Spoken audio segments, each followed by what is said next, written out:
Assalamualaikum warahmatullahi wabarakatuh. Salam vokasi. Saya Diantri Artika, guru SMK Negeri 1 Rambang Dangku. Sekolah kami tahun ini melaksanakan kurikulum merdeka. Banyak hal yang saya pelajari dari kurikulum tersebut yang diluncurkan untuk mengatasi masalah penurunan tingkat belajar peserta didik yang disebabkan oleh pembelajaran daring selama masa pandemi. Untuk mendukung program tersebut, saya mencari informasi tentang kurikulum merdeka. Saya mengikuti berbagai pelatihan online yang diselenggarakan oleh Balai Besar Penjaminan Mutu Pendidikan. Selain itu, saya mempelajari beberapa topik pelatihan yang telah disediakan pada platform Merdeka Mengajar. Dan belum lama ini, saya mengikuti kegiatan Diklat Implementasi Kurikulum Merdeka yang diselenggarakan oleh Dinas Pendidikan Provinsi Sumatera Selatan. Pada praktek pembelajaran, saya sudah mulai menerapkan beberapa strategi pembelajaran sebagai implementasi kurikulum merdeka. Salah satunya adalah pembelajaran berdiferensiasi yang dilakukan berdasarkan tingkatan kemampuan dan kebutuhan peserta didik. Saya mempunyai satu mimpi, suatu hari nanti desa tercinta ini menjadi desa penghasil kerajinan bambu yang produknya dikenal dan diminati oleh masyarakat luas, sehingga dapat meningkatkan nilai jual dari bambu serta membantu ekonomi masyarakat sekitar.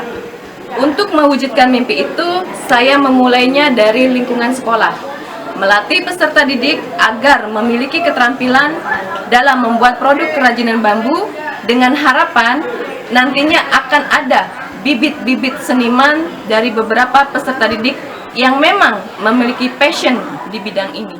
Pada kesempatan ini, saya berbagi praktik baik pembelajaran berdiferensiasi yang telah saya lakukan, berjudul Ketok Magic Pembelajaran Berdiferensiasi, yang merupakan akronim dari kearifan lokal, tantangan otak kiri dan kanan, menggiring anak generasi insan kreatif dengan pembelajaran berdiferensiasi. Berikut disajikan langkah kegiatan yang dilakukan dalam menerapkan ketok magic pembelajaran berdiferensiasi.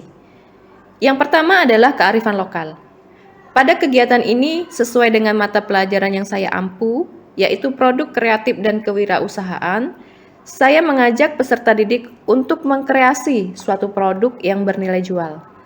Tema kearifan lokal yang saya tonjolkan adalah pembuatan produk kreatif kerajinan dari bambu. SMK Negeri 1 Rambang Dangku terletak di Desa Transmigrasi dengan mayoritas masyarakatnya adalah petani karet. Banyak perkebunan karet di sekitar sekolah dan tumbuh pohon bambu yang belum maksimal dimanfaatkan. Berakar dari masalah itu, saya memikirkan hal apa yang bisa dilakukan agar dapat menambah nilai jual dari bambu. Banyak informasi yang saya cari, hingga pada akhirnya saya mengambil keputusan untuk meningkatkan nilai jual bambu dengan digunakannya sebagai bahan baku pembuatan produk kerajinan tangan. Berikutnya adalah tantangan. Pada proses perencanaan, saya menemui tantangan, yaitu tidak tersedianya guru di sekolah yang berkompeten dalam bidang ini, sehingga harus mencari guru yang memang ahli dalam bidang pembuatan produk kerajinan dari bambu yang mau diajak bekerja sama. Akhirnya saya bertemu dengan Bapak Sarikun. Beliau adalah warga desa Air Limau yang memiliki keahlian dan kreativitas dalam membuat berbagai macam produk kerajinan dari bambu. Namun karyanya belum banyak diketahui oleh masyarakat. Saya meminta bantuannya menjadi guru tamu untuk melatih dan membagikan ilmunya kepada peserta didik. Berikutnya adalah otak kiri dan kanan.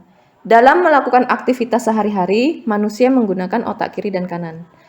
Otak kiri berfungsi untuk melakukan analisa dan proses logis, seperti pengambilan keputusan dengan logika atau melakukan sesuatu dengan perhitungan yang matang. Sementara itu, otak kanan berfungsi untuk semua jenis kegiatan kreatif, seperti menari, menggambar, ataupun menyanyi. Pada kegiatan pembelajaran ini, saya melatih peserta didik dalam menggunakan fungsi otak kiri dan kanan secara seimbang.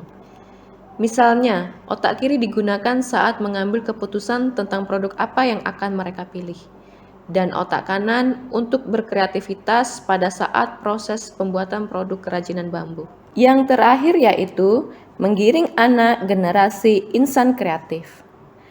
Adapun tujuan dari pembelajaran ini adalah anak atau peserta didik mampu menciptakan suatu produk kerajinan dari bambu, sehingga menjadi insan yang kreatif dengan pembelajaran berdiferensiasi. Pembelajaran berdiferensiasi yang dilakukan pada proses pembuatan kerajinan bambu adalah dengan cara memetakan peserta didik berdasarkan gaya belajar masing-masing, yaitu secara visual, auditori, dan kinestetik. Pemetaan ini dilakukan dengan pengamatan langsung kepada seluruh peserta didik secara bertahap. Peserta didik juga mempunyai kebebasan dalam memilih produk apa yang ingin mereka buat, sesuai dengan kemampuan dan minat mereka masing-masing. Ada beberapa jenis produk dengan bentuk serta tingkatan detail pembuatan yang berbeda-beda yang saya tawarkan kepada peserta didik. Dari situ terbentuklah kelompok-kelompok kecil yang didasari atas gaya belajar dan minat peserta didik masing-masing.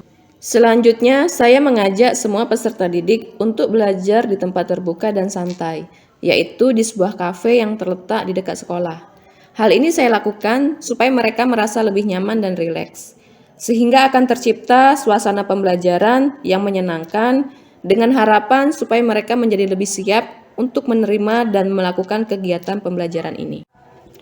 Suasana belajar di luar kelas juga dapat memenuhi semua kebutuhan belajar peserta didik yang memiliki gaya belajar visual, auditori, dan kinestetik.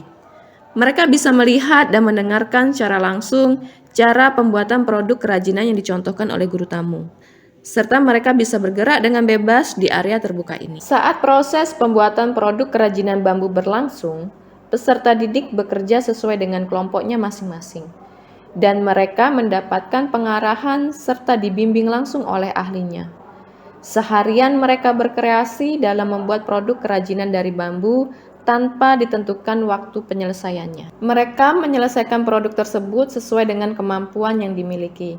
Ada kelompok yang bisa menyelesaikan suatu produk dengan waktu yang cepat, ada juga kelompok yang membutuhkan waktu lebih lama, tergantung dengan detail kesulitan produk masing-masing. Ada beberapa produk yang berhasil diciptakan pada kegiatan ini, dan sebagai bentuk apresiasi, semua produk hasil pekerjaan peserta didik dipajang di ruang kepala sekolah sebagai hiasan. Produk kerajinan bambu ini telah direncanakan akan dijadikan salah satu bahan pameran dari SMK Negeri 1 Rambang Dangku yang akan diadakan oleh Dinas Pendidikan Provinsi Sumatera Selatan.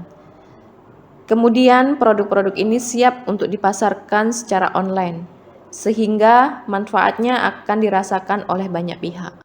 Setelah melakukan kegiatan ini, terlihat ada beberapa peserta didik yang mempunyai bakat dan skill dalam bidang pembuatan produk kerajinan dari bambu. Rencana saya selanjutnya adalah ingin membentuk suatu kelompok khusus peserta didik yang memang memiliki minat dan kemampuan lebih dalam bidang ini. Kelompok ini akan dilatih secara khusus dan terjadwal pada program kegiatan ekstrakurikuler pembuatan produk kerajinan dari bambu. Hingga akhirnya keterampilan yang mereka miliki menjadi lebih matang dan sekolah kami akan menghasilkan produk yang pantas bersaing di dunia luar. Ya, inilah salah satu kearifan lokal yang dibuat oleh siswa-siswi SMK Negeri 1 Rambang Dangku, Kabupaten Muara Enim, Sumatera Selatan.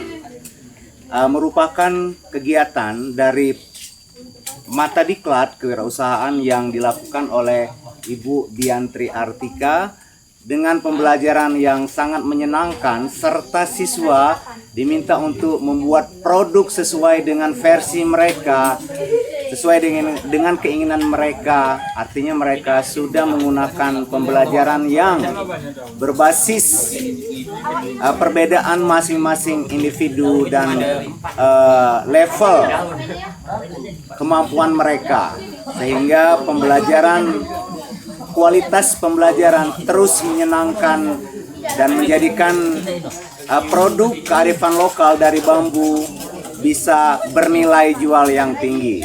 Demikianlah praktik baik pembelajaran berdiferensiasi yang dapat saya bagikan. Semoga bermanfaat. Saya akhiri. Wassalamualaikum warahmatullahi wabarakatuh. Salam vokasi SMK Bisa Hebat.